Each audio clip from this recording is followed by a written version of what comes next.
Hello friends, good morning, જય માતાજી. કેમ છો? આઈ હોપ કે આ બધા મજામાં છો અને હું પણ મજામાં છું. સ્વાગત છે અમારી ચેનલમાં અને આજના નવા બ્લોગમાં. તો ફ્રેન્ડ્સ, હંમેશા દર્શન કરવા માટે આવ્યા હતા મહાદેવના. હવે શ્રાવણ ચાલે છે એટલે સવારમાં દર્શન કરી અને બ્લોગની શરૂઆત કરી લેવાની, એટલે તમે પણ દર્શન કરી લો. અને આ બાજુ સંજુ પણ બેઠો છે શાંતિથી, અને ગાય માતા પણ મસ્ત એવા. હા નહીં સંજુ? ગુડ મોર્નિંગ, જય શ્રી રામ, જય માતાજી.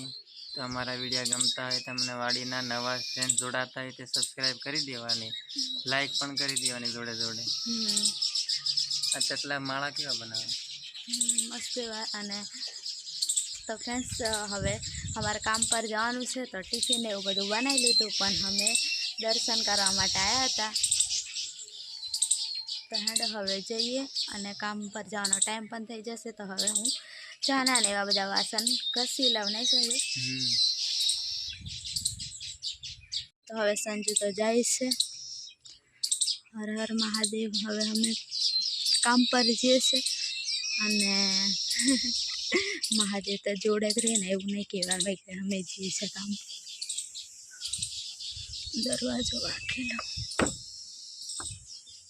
તો ફ્રેન્ડ્સ, આ છે ને ડેલો છે, એમાં ગાય માતા અને મંદિર પણ અંદર છે. એક સાઈડ મહાદેવનું મંદિર તો એક સાઈડ હોય ને, બહારની સાઈડ તો સારું. હું સંજુ તો મેં શું કરું? હેન્ડો ફ્રેન્ડ્સ, હવે હું વાસણ ઘસી લઉં. બધું સાફ સફાઈ ને બધું થઈ ગયું છે, દેખો એકદમ ક્લીન. હવે વાસણ પડ્યા છે આ બાજુ, તો ઘસી લો. આ કપડાં સુખાવા માટે રાખ્યા ને એટલે. તો ફ્રેન્ડ્સ, હવે ટિફિન તૈયાર કરી લો અને આ બોટલ ને એવું બધું લઈ જવાનું છે મારે. તો આપણે ટિફિનમાં તો ખાલી રોટલી એટલી લઈ જવાની, એટલે આ ડબ્બો ભરી લીધો છે. અને આ 2 વાટકા,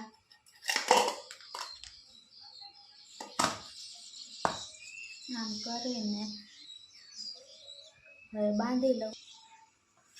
તો તૈયાર થઈ ગયું છે ટિફિન. ઠેલે મૂકી લઉં.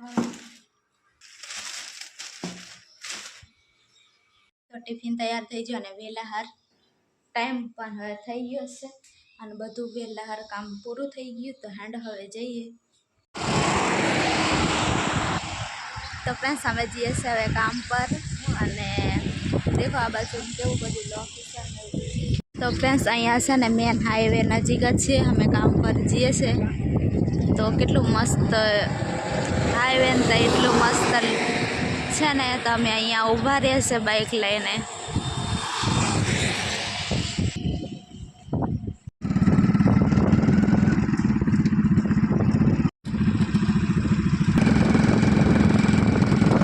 તો ફ્રેન્ડ્સ, અમે આવી ગયા છીએ હવે વાડીએ, અને સંજુ પણ આગળ હાલતો જાય છે. તો ફ્રેન્ડ્સ, પહેલાં આવ્યા હતા ને એક દિવસ એ વાડીએ, પાછા આજે આવ્યા છે. અને બાઇક પર બેને મારા વાર હોય કેવા થઈ જશે. અને ફ્રેન્ડ્સ, આજે તો અમારે ખાતર નાખવાનું છે. આજે તો નીંદવાનું નથી, ખાતર નાખવાનું છે મગફળીમાં.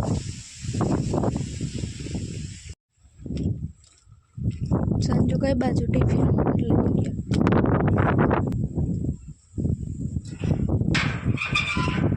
તો ફ્રેન્ડ્સ, અહીંયા ખોડિયાર માતાનું મંદિર છે. જય માતાજી.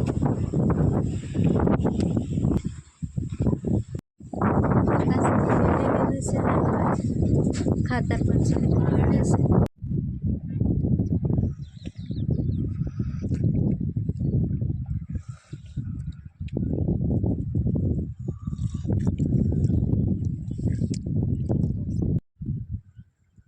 તો ફ્રેન્ડ્સ, રેખા જો જે ખાતર નાખતી નાખતી આવે છે.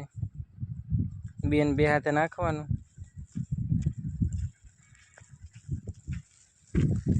તો ફ્રેન્ડ્સ, ખાતર નાખીએ છે અને દેખો બાંધીને પછી નાખીએ છીએ. હવે જે ફટોફટ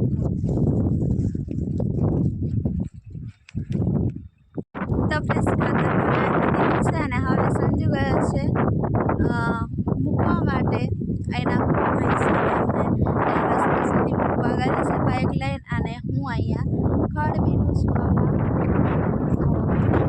આવું ખડ બનાવીશ એ વેનવાનું હોય અને આમાં રાખી દઉં પછી તઈ શેડાને તઈ નાખી દેવાનું હોય અને સંજુ હવે થોડીક વારમાં આવશે પછી હું સંજુ આમાં બધું વેન્યા રાખશું તો હાડો હવે વેન લઈ જવાનું છે અમે હું સંજુ 2 જણ છે એટલે 2 જણ આપણને મૂકીને ગયા હોય એટલે થોડુંક ઈમાનદારીથી કામ કરવાનું હોય કંઈ કોઈ હોય નહીં તો નહીં કામ કરવાનું એવું નહીં એમ તો છે અહીંયા બીજા એક ભાઈ એ બીજું કામ કરે છે તો હાંડો હવે ફટોફટ વેનું અને સંજુ આવી જશે થોડીક વારમાં જો દેખાતો નથી પણ આવશે તો હાંડો વેનું હવે તો ક્યાં હવે જમવા માટે બેસી ગયા છે અને દેખો ટામેટાનું શાક અને છાશ ને એવું બધું છે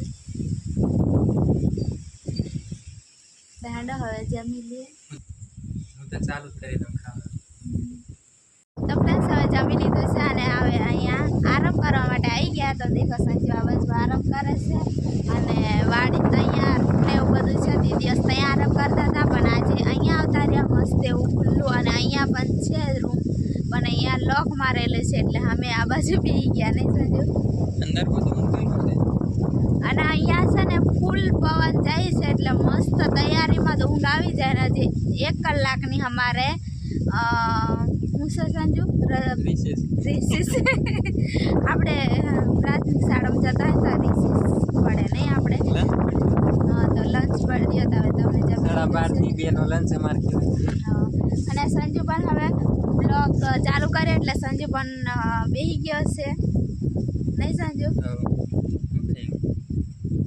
પ્લસ ઘણા બધાની કમેન્ટ પણ એવી હતી કે તમે કઈ જગ્યાએ રહો છો અને કોના મકાનમાં રહો છો ને એ બધી કમેન્ટ હતી વાડીમાં રહો છો ગામમાં રહો છો એવું બધું ઘણી કમેન્ટ આવી વાડીમાં રહો છો કે ગામમાં રહો છો એવું બધું પૂછતા હતા તો હંમેશા ને ગામમાં રહીએ છીએ અને ભાડે રહીએ છીએ નહીં સંજુ ભાડે રૂમ અમે લીધી છે રહેવા માટે કેમ કે વાડીમાં અમને દૂર પડે રહેવાનું અને વરસાદના અને વાડીમાં તો શું પ્રોબ્લેમ થાય તમે બધું આગળના બ્લોગમાં અમારું બધું જોયું હશે અમારી બધી પરિસ્થિતિ કે વાડીમાં તો હાવ અમે એકલા જ હોય અને કોઈક દિવસ રજા હોય ને તોય હું ને સંજુ હોય અને એટલે એમ થોડુંક પછી ટેન્શન ને એવું કંઈક વિચાર બધા યાદ કરે ને એટલે ટેન્શન આવતું હોય નહીં સંજુ અને ગામમાં રહેવાનો એ ફાયદો કે આપણને જે બધા ઓળખતા હોય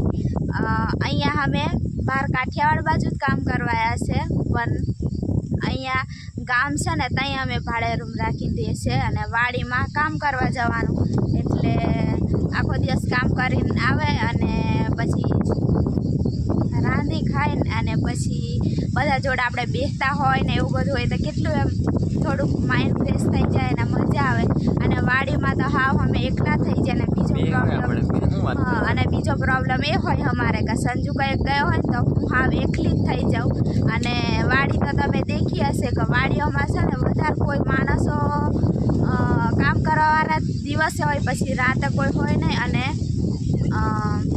હું એકલી સંજુ કંઈક ગયો હોય તો હું એકલી જ હોય પછી એકલીને બીક લાગે એના કરતાં છે ને હું ને સંજુ બેસે એટલે અમે ગામમાં રહે તો એમાં અમારે થોડોક ફાયદો હોય કેમ કે બધાનો હથવારો ને એવું બધું મળી જતું હોય તો એટલા માટે અમે ગામમાં રહીએ છીએ ભાડે રાખીને અને કામ કરવા જઈ અમને મજૂરી મળે ત્યાં અમે બધે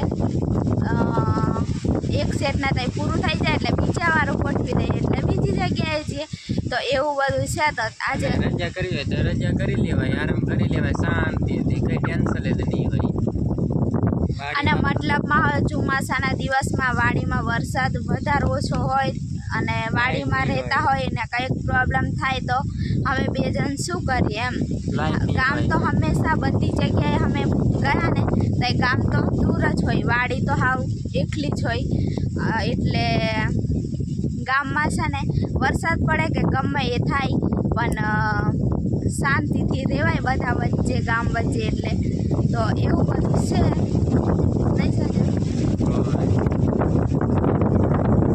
અને ફ્રેન્ડ્સ આ જે જગ્યાએ એ પણ અમારા સબસ્ક્રાઈબર છે, એટલે અમારી પરિસ્થિતિ સારી રીતે સમજે છે, એટલે અમારે ગમે તે પ્રોબ્લેમ હોય અને એવું બધું અહીંયા આવ્યા તો હવે તો એમ થાય કે પ્રોબ્લેમ તો સોલ્વ જ થઈ જો, કેમ કે એટલું સારી રીતે રાખે પરિવારને જેમ ને એવું બધું, એટલે અમને પણ થોડુંક સારું લાગે, એટલે અહીંયા કામ પણ કરવાની મજા આવે ને રહેવાની પણ મજા આવે, એવું બધું જ છે. સારી રીતે હવે રહીએ છે, તો ભગવાનને એવી પ્રાર્થના કરીએ કે હવે છે ને કોઈની નજર નહીં લાગે ને અમે શાંતિથી કામ કરીએ. કેમ કે સારી રીતે હવે કંઈ પ્રોબ્લેમ નહીં આવે અમારા જીવનમાં, અહીંયા કામ કરીએ ને રહીએ, એવું હું તો વિચારું છું. હવે તો કંઈ બધા કમેન્ટ કરતા હતા કે હવે ત્યાં સારી જગ્યા મળી ગઈ છે તો ત્યાં રહેજો, તો હું પણ એવું જ વિચારું છું કે હવે છે ને સારી રીતે અહીંયા અમે રહીએ અને બીજો કોઈ પ્રોબ્લેમ નહીં આવે એવી ભગવાનને પણ પ્રાર્થના કરું છું. નહીં સર?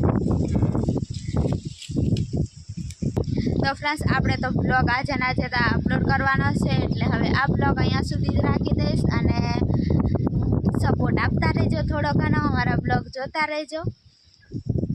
અને ફ્રેન્ડ્સ અહીંયા થોડુંક રિચાર્જનું પ્રોબ્લેમ છે, એટલા માટે કદાચ રિચાર્જ સાંજે થાય તો કરી દઈશ, ને નહીં થાય તો બ્લોગ કાલે નહીં આવે, પાછા કહેતા નહીં કે બ્લોગ કામ નહીં મૂકી, બીજા બ્લોગ તમે જોઈ લેજો. તો એવું બધું છે, તો ઘણો બધો તમે સપોર્ટ પણ આપ્યો છે. તો હવે આ બ્લોગ અહીંયા સુધી રાખીએ, અને ન હોય તો લાઈક, શેર અને સબસ્ક્રાઈબ કરી દેજો. બાય બાય, જય માતાજી, જય